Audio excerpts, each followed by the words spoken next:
kesempatan pada pagi hari ini, yaitu program yang telah disusun selama saya bekerja di sini mengenai sebuah presentasi tentang visi dan misi Sekolah Dasar Negeri 07 Matan Hinggar Selatan.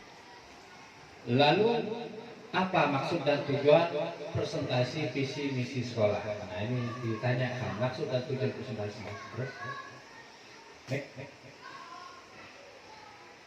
apa itu visi? Nah, apa itu visi?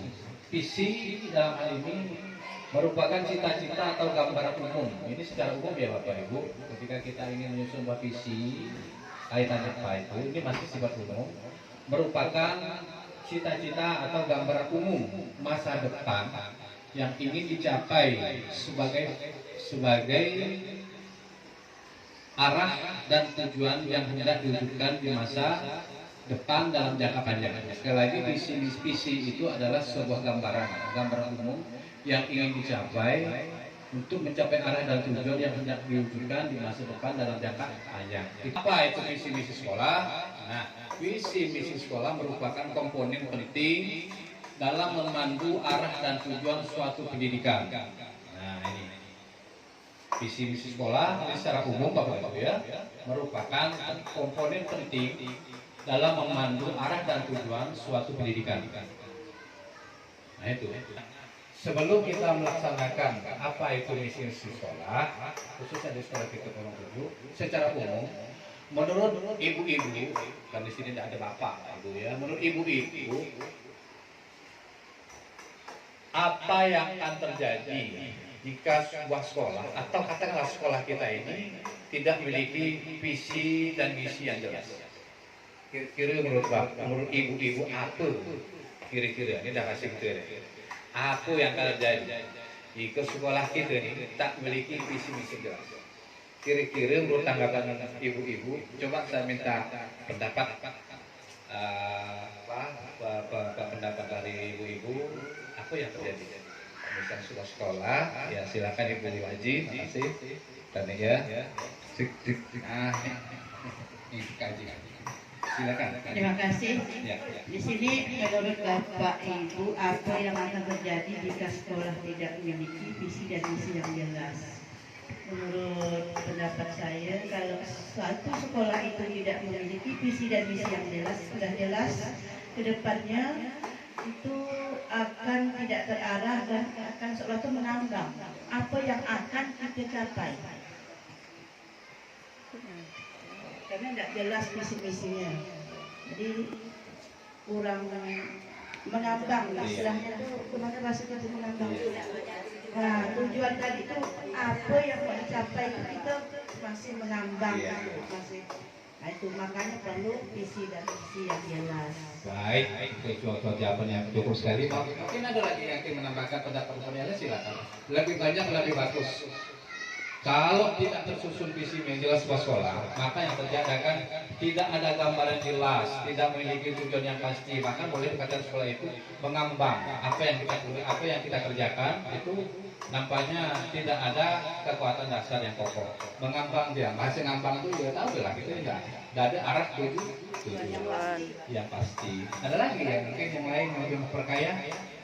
Nenek barangkali ya boleh. Lebih kaya, lebih bagus karena ini penting sekali. Silakan. Tidak ada yang bagus-bagus semua. Silakan.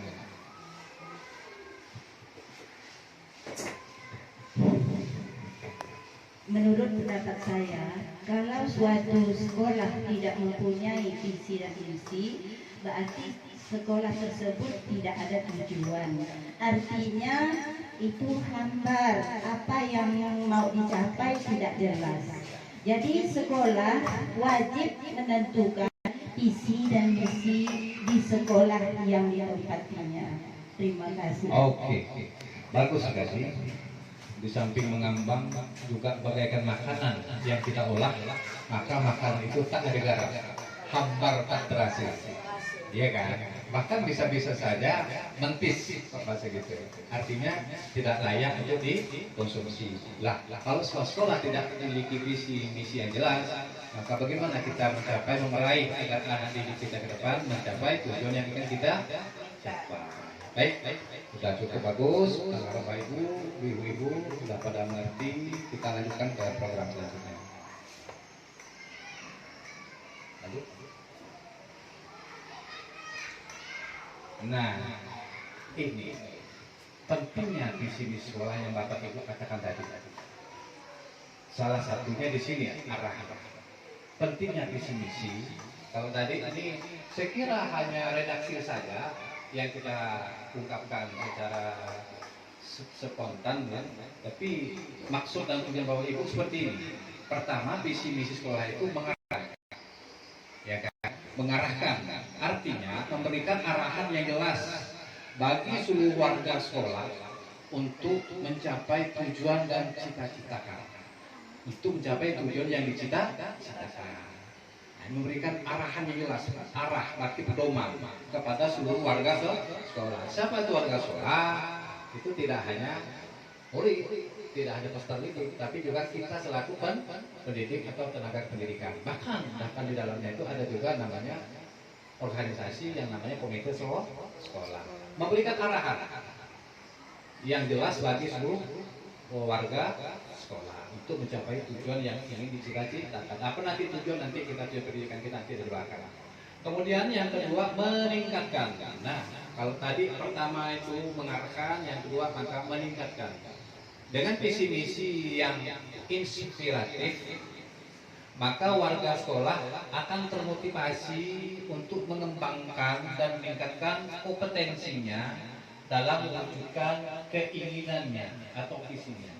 Meningkat ini dalam artian kalau memiliki inspiratif, nah ini cara-cara menyusunnya ya, membuat kita selaku para pendidik khususnya termotivasi untuk mengembangkan kompetensi atau kemampuan.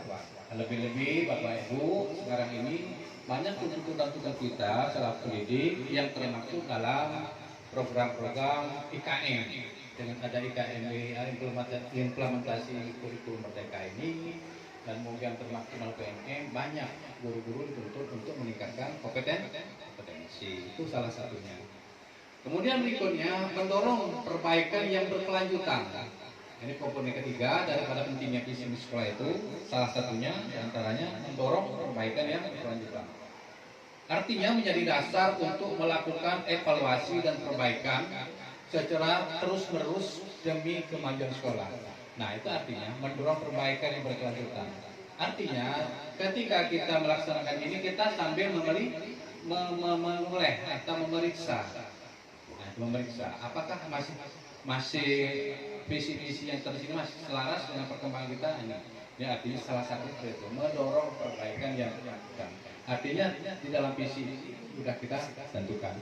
Terakhir, proses penyusunan visi misi sekolah.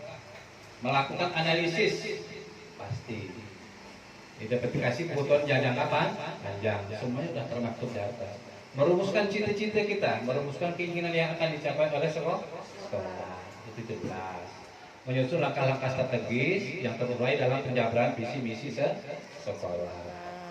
Oke, itu proses ya, proses penyusunan ya, tentu melibatkan semua komponen. Nah, setelah melibatkan semua komponen seperti kita lakukan selama ini, kita menginginkan visi misi yang sekolah jelas, Bapak Ibu guru bekerja dengan baik, memberikan sebuah pemikiran kepada kepala sekolah untuk disusun sebuah visi misi sekolah. Ini yang alur ini yang telah kita lakukan.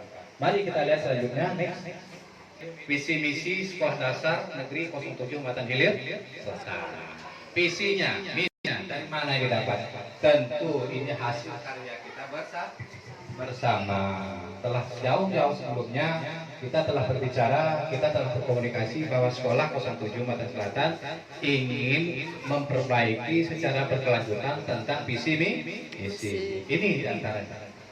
Visinya yaitu terwujudnya sekolah yang unggul dalam prestasi dan membentuk generasi yang berakhlakul karimah berdasarkan iftek ilmu, pengetahuan dan teknologi serta mencintai lingkungan sekolah. Sederhana memang. Karena kenapa ini kita sepakati Bapak Ibu? Karena telah terjadi hal-hal yang tidak kita inginkan yang kaitannya dengan yang terjadi di sekolah. Ini secara umum ini terwujudnya sekolah yang unggul dalam prestasi dan membentuk generasi yang berakhlakul karimah, berakhlak, berdasarkan ilmu pengetahuan dan teknologi serta menciptakan lingkungan sekolah. Kemudian bagaimana kita untuk mencapai sebuah visi? Maka tentu kita melakukan sebuah misi sebagai wujud pencapaiannya di dalam visi tersebut.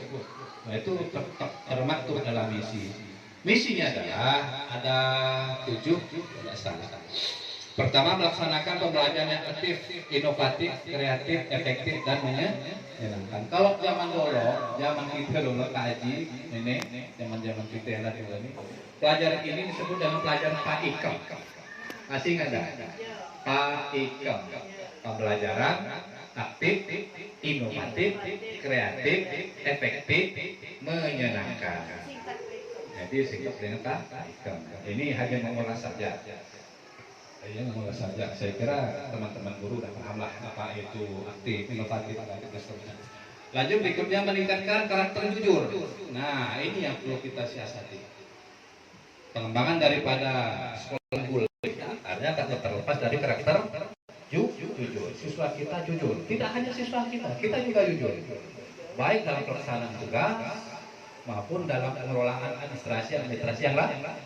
Sedapat kita lakukan yang sedapat mungkin dengan jujur, disiplin, percaya diri, dan bertanggung jawab. Apa yang kita lakukan, apa yang kita perbuat, pertanggungjawabkan dalam perbuatan kita. Terus selanjutnya, mengembangkan kompetensi peserta didik dalam menguasai teknologi dan internet. Nah, kenapa di sini ada internet? Nah, kita tidak bisa dipungkiri karena setiap tahun, khususnya kelas 6 itu ada program, kelas berapa ya?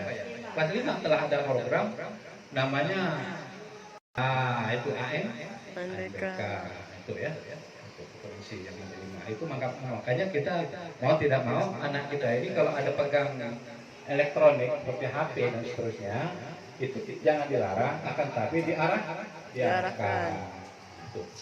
Lanjut 4, menciptakan lingkungan sekolah yang aman, tertib, apalagi aman, tertib, anti kekerasan atau bullying. Nah, betul. Baru-baru ini ada namanya bullying yang sampai anak kita diberi kesempatan untuk saling ejek-ejek antar satu dengan yang lain. Nah, tepat kita juga udah ada petugas tugas yang namanya kemarin sudah kita susun termasuk dalam dapoding. Ya kan? Lanjut, menerapkan nilai-nilai agama yang berakhlakul karimah. Nah, ini berakhlakul karimah. Tadi menerapkan nilai-nilai agama yang berakhlakul karimah dalam kehidupan sehari-hari. Sopan santun, budaya tentu kita terapkan, tentu kita jaga sebagai warisan dari leluhur kita, terutama sebagai orang Timur. Mewujudkan lingkungan sekolah yang aman, kondusif, bersih, serta bersama-sama menjaga infrastruktur serta memelihara media pembelajaran yang ada di sekolah. Sengaja kita tekankan dalam visi dan misi ini tentang keamanan. Nah, mari kita sama-sama untuk mencapai hal seperti ini yang kedepannya bisa kerjasama dengan masyarakat melalui komite sekolah. Kalau perlu nanti program-program yang telah kita lakukan kemarin yang kita dapat kita implementasikan dengan mencari tenaga tambahan biar kita mengeluarkan dana dan sekolah demi kawan sekolah juga tidak masalah. Insya Allah nanti kita atur dan kita susun dalam program-program yang lain. Terakhir dari pengembangan misi yaitu bank sampah atau bank sampah untuk memelihara kebersihan sekolah dan memanfaatkan sampah barang bekas menjadi barang bermanfaat. Tuh, bank sampahnya ada 3, kita ada tujuannya seperti itu. Itu tentang visi dan misi sekolah negeri 07 Kalimantan Selatan. Telah kita bacakan. Next, untuk mencapai sebuah tujuan sekolah. Nah itu. Nah, sekarang saya kuatkan lagi tujuan sekolah, kita rapatkan bersama. Ini salah satunya. Lanjut, terlaksananya proses bimbingan belajar bagi peserta didik yang belum mampu menguasai pembelajaran. Ada proses bimbingan terciptanya sekolah yang aman, bersih, serta bersama-sama memelihara lingkungan sekolah. Sekolahnya tidak lagi kalau ke depan tidak lagi dibobol maling. Laptopnya hilang. Dah lebih ya, setengah jam ada. Dah lebih Pak. Nah, apa. Nanti aku tunggu edit. Jangan ada lagi nanti apa namanya? Gula hilang. Ada. Anis, ini tuh di sekolah nanti kita susun ya. Terakhir, terwujudnya kerjasama yang harmonis dan bermanfaat antara sekolah dengan semua pihak yang terkait. Ini tentunya sudah kita jalin, terutama dengan puskesmas, dengan kepolisian, dengan pemerintah di kecamatan, pemerintah desa. Alhamdulillah sudah kita lakukan. Ini merupakan suatu tujuan sekolah. Nah, sekira itu tujuan sekolah ini nanti akan saya simpulkan dalam sebuah motto. Next. Apa motonya? Nah, nih rangkumannya secara umum nanti bisa kita lihat di sini. Insya Allah kalau kita udah memahami daripada visi, misi, tujuan, nah nanti ketika kita baca moto, maka di otak kita akan tergambar. Apa itu moto? Mari belajar dan menuntut ilmu, karena ilmu adalah harta yang bisa kita bawa kemanapun tanpa membebani kita. Nah, mantap. Jadi biar kita jalan-jalan seorang-seorang pun, insya Allah pada ilmu dia akan selamat. Mau selamat dunia harus pakai ilmu. Selamat akhirat harus pakai ilmu. Selamat kedua-duanya harus pakai ilmu. Sekira demikian dari saya penyampaian kali ini. Penyampaian dari saya cukup demikian. Saya ucapkan terima kasih atas waktu kesempatannya. Mudah-mudahan dalam hal ini dapat bermanfaat bagi kita, diri kita, sekolah, masyarakat, dan lingkungan. Bapak akhiri, bila taufiq hidayah. Assalamualaikum warahmatullahi wabarakatuh.